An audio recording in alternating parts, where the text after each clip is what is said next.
They say that you don't miss what you never had. Well, I never had a father, and I'll tell you right now, I knew that I did not have a father, and I missed him very much.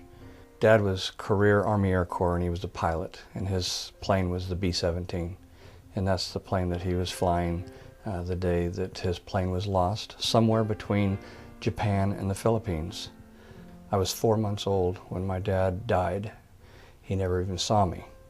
And so all my love went to my mom, who had 3 other children besides me. So I was the 4th of 4 boys. And I probably grew up a little quicker than I should have under the circumstances because I didn't have a father. And what an impact that made on me my whole life. It made an impact on my mom too. She never remarried, and she never got over Dad's death. And it was a very trying time for her. And she didn't do well with that. And she turned to drugs and alcohol. And when I was 14 years old, she died of a drug overdose. And at 14, my life just went to the pits. For the next 10 years, I did things I'm not very proud of today. But at the age of 24, I heard the gospel. I heard that someone loved me, cared for me, and would make me a new person. And so it was the Heavenly Father that I found out that I now had, and it was just awesome. I had a new life. I became an Army chaplain at the age of 30, and 10 years later, my brother gave me a call. This was the same brother who commissioned me as a second lieutenant years before. He said, "Greg, I went through the attic and found some old letters that Dad had written Mom. And as I looked through them, I noticed that even though it was written to Mom, the letter inside was to you." And he told me, "Greg, you need to come read this letter. You need to take a long walk and spend some time because it's the most powerful letter you will ever read." And he was right. I read the letter. It was very personal. It was from a father who didn't even know I was born at the time because my birth was impending, and he wanted to make sure that he wrote me and welcomed me to the Shanup family. And it was the most precious letter. 8 pages, chock full of love and affirmation for me. And what I realized was, it was his blessing to me. He was 40 when he wrote it. I was 40 when I read it. And it made my life complete because I had my Father's blessing. In that letter, I have more love and acceptance from a father that I had never seen than a lot of people who have from their earthly fathers today that they see every day.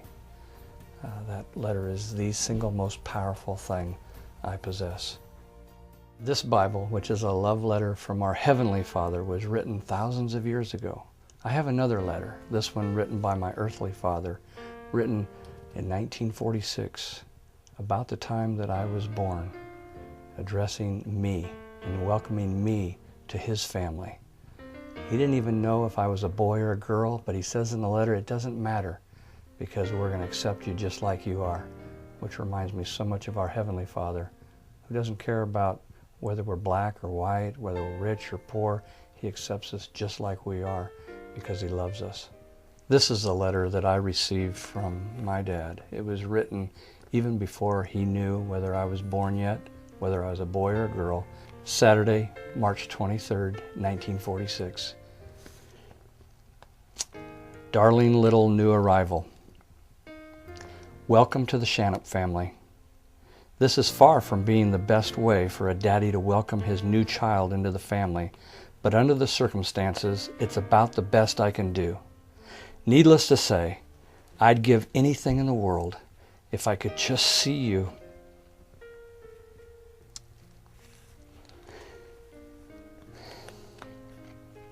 and hold you in my arms. But I'm sure your sweet mother will try and explain to you why I can't just yet. I know that as soon as you get acquainted with us, you'll be glad that you picked us out. You will find that your 3 big brothers are the finest boys in the world, and your mother is the sweetest, loveliest woman in all creation, and she'll take the best care of you and mother you to beat the band. This Shanup family you're joining is really a marvelous gang. As for your mother and me, well, We'll adore you. We'll spoil you. We'll make over you. We'll love you just like we do your big brothers. We'll paddle your fanny when you need it. We'll dig in sand piles together. We'll feed you. We'll take care of you. If you get sick, we'll take you on trips with us. We'll go see things together. We'll try to teach you right from wrong. We'll devote our lives to raising you properly and making you into a healthy, clean-cut, worthy citizen of our fine country. I want so badly to see you, little darling.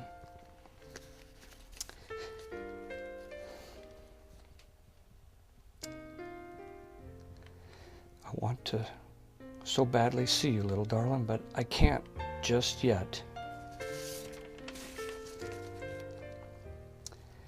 But in the meantime, I do send all my love to you with all your daddy's best wishes for a long, healthy, and happy lifetime. And here's my first hug and kiss for you. How about giving some to your big brothers and your mother for me too, will you? I love you, little darling. And again, we're all so happy you're with us. All my love, your daddy.